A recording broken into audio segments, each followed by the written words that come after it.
여러분 안녕하십니까, 진성호입니다. 자, 대권 여론 전쟁. 지금까지는 이낙연, 이재명, 이낙연의 동무대였습니다. 더블 무대였습니다. 그러나 사정이 좀 변했습니다. 자, 국정감사에서 윤석열 검찰총장이 사자후를 토했습니다. 거침없이 입을 열었습니다. 추미애 장관에 대해서 참으로 강하게 비판했습니다. 속이 뿡 뚫리는 그런 발언들이 나오자 윤석열 대망론이 나오기 시작했습니다. 그런데 그것은 어디까지나 정치권의 수근거림이었습니다. 그런데 그게 숫자로 드러났습니다. 자, 오늘 RN서치 여론조사가 충격을 주고 있습니다. 대권 판도가 요동치고 있다는 것을 느낍니다. 자, 지금까지 리얼미터나 갤럽 조사에만 우리는 치중해 왔습니다.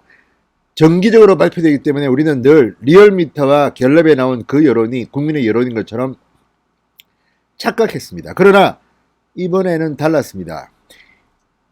윤석열이 치고 올라왔습니다.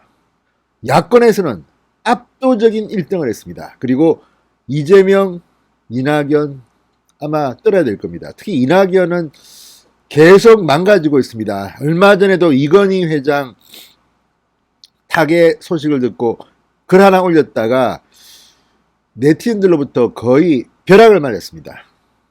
이중성 때문입니다. 박원순이 극단적 선택했을 때는 초상집에서는, 장례식장에서는 좋은 말만 하잖아요. 왜 이건희 회장에 대해서 그렇게 훈장질을 하느냐, 훈계질을 하느냐. 너 뭐냐? 아무튼 이낙연 대표의 SNS가 그때 거의 난리가 났습니다. 정신이 바짝 들었는지 이낙연은 이건희 회장 빈소에 가서는 뭐 훈장질은 한마디도 못하고 그냥 칭송만 했다는 소문도 들립니다.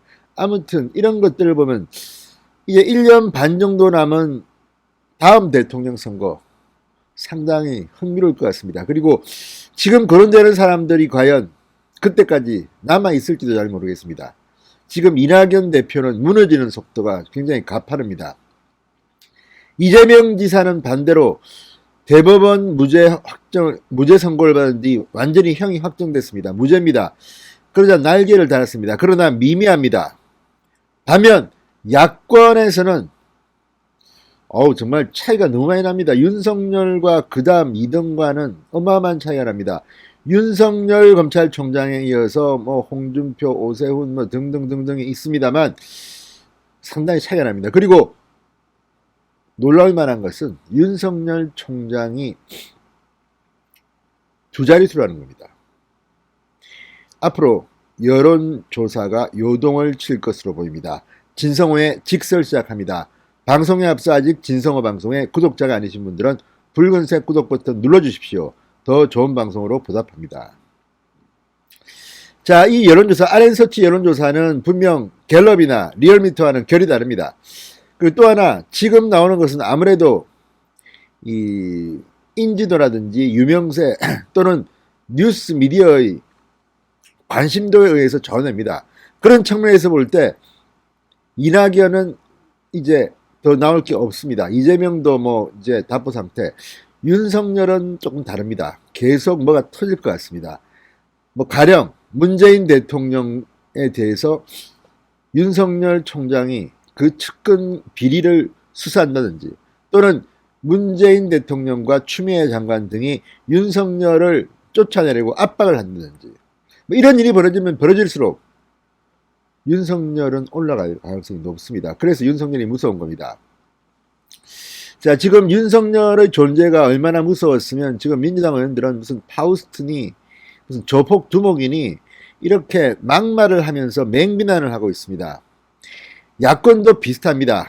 빨리 검찰총장 그만두고 여의도로 와라 뭐 이런 사람들도 있습니다. 그만큼 윤석열이 총장직에 있으면 점점 더 힘은 세질 것 같다는 생각은 듭니다. 자, RN서치에 따르면 데일리안 의뢰로 지난 25일부터 26일 이틀간 전국 성인 1000명을 대상으로 한 차기 대선주자 지지율 조사입니다. 1위는 이재명 지사입니다. 지난주보다 1.2%포인트 상승한 22.8%였습니다. 반면 이낙연 대표는 2.5%포인트 빠진 21.6%로 2위로 내려앉았습니다. 자, 어쨌든 2.5%포인트나 일주일 사이에 내려앉았다. 이유가 뭐 전월입니다. 한 달 만에. 왜 그렇겠습니까?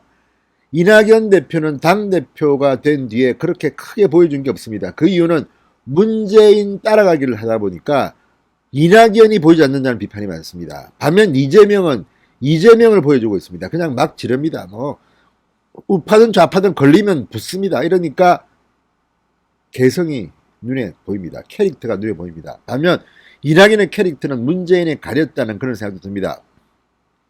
윤석열 총장이야말로 이번에 가장 큰 수혜자입니다. 윤 총장은 1.0%포인트 올랐는데 15.1%를 기록했습니다. 그러니까 15.1이니까 이낙연, 이재명, 22, 21 정도와 15 이거 뭐 금방 따라잡을 수 있을 것 같지 않습니까? 빅3가 확실합니다. 이재명, 이낙연, 윤석열 빅3가 확실하게 형성됐습니다. 윤석열 총장 15.1%입니다. 압도적입니다. 반면 이 홍준표, 안철수, 오세훈, 유승민, 황교안 등등 야권 후보들은 차이가 많이 납니다. 윤석열은 15.1인데 홍준표는 6.8, 안철수는 5.8, 오세훈 3.1, 유승민 3, 황교안 2.5 이런 식이었습니다. 지지후보 없으면 9.7이었습니다. 자, 이 윤석열 총장이 이렇게 15%대에 진입한 것은 지난 7월에 이어서 두 번째입니다. 자, 이제 윤석열, 이낙연, 이재명 이렇게 빅3가 형성됐는데 이 중 야권은 압도적인 1위 윤석열밖에 없습니다. 자, 이제 시간이 남지 않았는데 김종인 위원장은 이제 다른 사람들이 좀 클 수 있는 환경을 만들어줘야 됩니다. 근데 뭐 홍준표 당에 받아들여주지도 않고 하니까 이제 밖에서 겉돌고 있고 홍준표는 당으로 들어오면 제가 볼 때는 확 오를 겁니다. 그럴 가능성이 상당히 있는 정치인입니다. 그리고 안철수는 뭐 밖에 있는 사람이지만 오세훈이라든지 이런 사람도 판을 깔아주면 클 수가 있는데 김종인 대표가 왠지 오세훈이나 뭐 이런 다른 대권 주자에 대해서 홍준표도 그렇고 별로 좋아하지 않는 것 같습니다. 안철수도 별로 안 좋아하는 것 같습니다. 그러다 보니까 클 수 있는 환경을 만들어주지 않고 자기가 새로운 사람을 키우겠다는 건데 그게 그렇게 쉬울지는 모르겠습니다.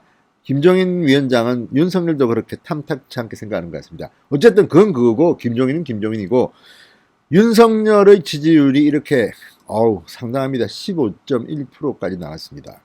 확실한 빅3입니다. 보수에서는 압도적인 1등입니다. 자, 추미애가 윤석열을 괴롭히면 괴롭힐수록 문재인 정권 사람들이 윤석열을 내쫓으려 할수록 윤석열의 힘은 더 세질 가능성이 높습니다. 그리고 윤석열 임기가 끝나는 내년 7월 그때부터 다음 대통령 선거의 선거 캠페인이 본격적으로 시작됩니다. 시간표상으로도 묘합니다. 진성호의 직설이었습니다. 여러분 감사합니다.